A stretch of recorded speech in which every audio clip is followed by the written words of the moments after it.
Thank you very much. Thanks for the invitation. I'm really delighted to be in the company of such a group of experts.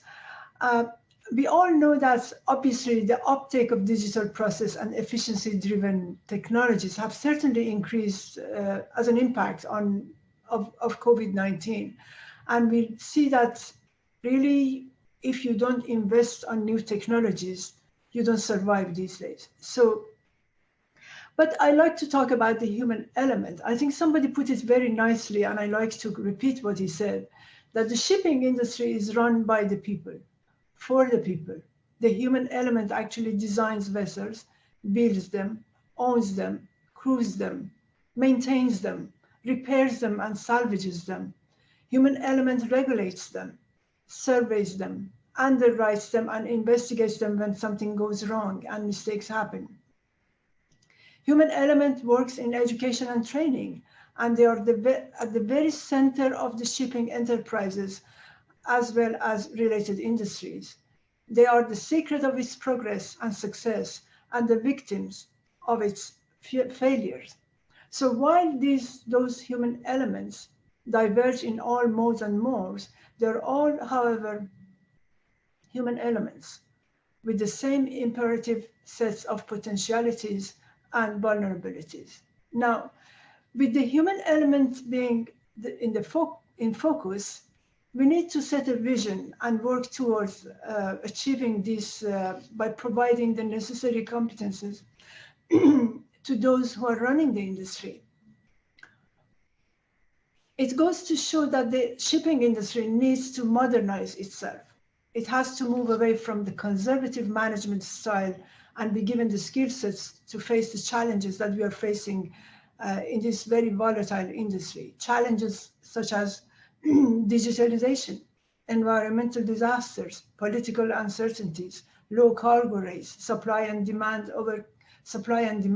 overcapacity, piracy, demand for reduction of the emissions, and exploring new cost-saving routes. So how do we look at the business cycles, which are also influenced by a combination of external and internal factors? External factors such as wars, sudden changes in commodity prices, natural disasters, internal factors like ownership structures, rules and regulations, operations costs. And once we understand the prominent challenges that the shipping industry is facing, we need to figure out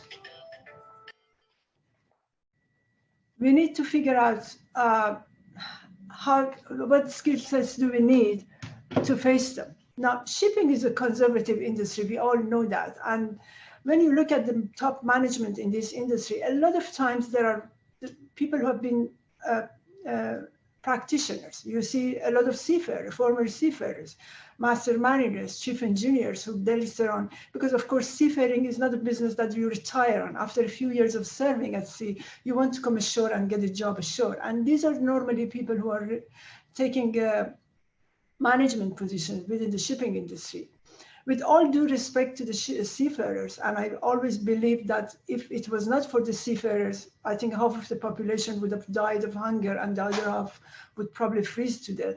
So there is a lot of work that they do, and we really raise our hats to them. But in today's global shipping industry, global shipping business, there are other skill sets that you need to survive, and you need to drive forward your company.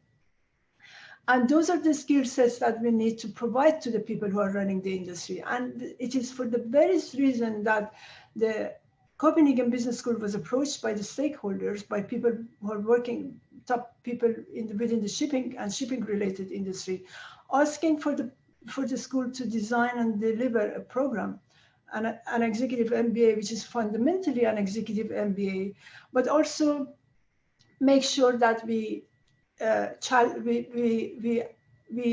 focus on the challenges of the industry. We take whatever is happening in this industry and translate them into our academic program to make sure that people who are going through this industry, through this program, not only have the practical know-how and that they bring with them, but also they get the management know-how. We have a lot of people with fantastic practical know-how in this industry, but they also need to have do they know how to do investment analysis? Do they know how to do a risk assessment? Do they know how to read the markets? And do they know how to set strategy and implement it? And these are the things that we have managed to bring into this program. Now, this program started we ran the first cohort in 2001. And it's now actually 20 years. In September, we shall celebrate our 20th anniversary. I'm very proud of where we have reached during these 20 years. Today, CPS, of course, by itself is one of the top 100 business schools in the world, bearing in mind that there are 15,000 business schools in the world. So it's a very prestigious place to be. But this program has even gone higher up. And for the past 5-6 years, we have been #1 in the world. It's a position that it brings a great pride. I'm sorry, I'm not being very modest, but I mean, we are actually the best in what we are doing. But also at the same time, it puts a lot of pressure on you because you want to keep that position #1 in the world. So now you may ask yourself, what is the secret of the success that we have achieved? There are a few things, and I'm just going to tell you a little bit about it. Normally, I take about an hour and a half to talk about this topic, but I'm just going to squeeze this into 10 minutes that I have. A few things which are really very, contributing to the success. The first one is the uniqueness of the program. A uniqueness in terms of its relevance and currency. The relevance to the shipping industry. We are not really looking at we are not training scientists. We are training savvy commercial people for the shipping industry, and therefore, whatever we do is relevant to the industry. We are always very, very present in what is happening in the industry and how can we translate that into our academic program so that our participants stay current and relevant to their studies, to the business that we are serving. We also make sure that we give a holistic view of the shipping industry to our participants, because we know that today is no more enough that you are an expert in one niche area. In order to be successful, you already you really need to know whatever else is happening in your industry, because whatever else is happening, which is not even in your area, will have an impact in your niche area. So it is important to have a holistic view of the shipping industry. So, and then there is the diversity of the student body. When I talk about the diversity of the student body, I don't necessarily mean gender and nationality, because, I mean, we have that. I mean, my current class has 20+ nationalities, and I have 9 women in the program. But the diversity, and of course, when I look at the shipping industry, I really do not care what kind of a passport nationality one has. Actually, shipping is such a global industry that you are a member of the globe, no matter what international nationality you are holding. But anyway, we have people from all different corners of the world. But when it comes to the diversity of the program, what is most important for me is that people who are really representing, who are joining this program, are representing different segments of the industry, because this is a class where people also learn a lot from each other. And there is a holistic view that we are going to be, wanted to be reflected in our student body. So you have people from the ship owners, ship operators, logistic providers, freight forwarders, digital people, people with the finance know-how, people from the legal aspects, regulatory people. So we make sure that this student body is as diverse as possible. And that is what has been one of the contributing factors to the success of the program. The other thing is that our professors and lecturers who we take to come and lecture for our program, we want to make sure that those people who lecture for this program have 2 qualifications. Of course, they have to be academically qualified. After all, this is a triple accredited business school, top of the line program. But also equally important for us is that people who lecture for this program also have an industry know-how, because we want those people who come and stand in front of our class make sure that they are actually delivering lectures which can be understood by our participants. They have to be able to speak the same language of our participants. They have to be able to communicate and relate to what our participants are coming from.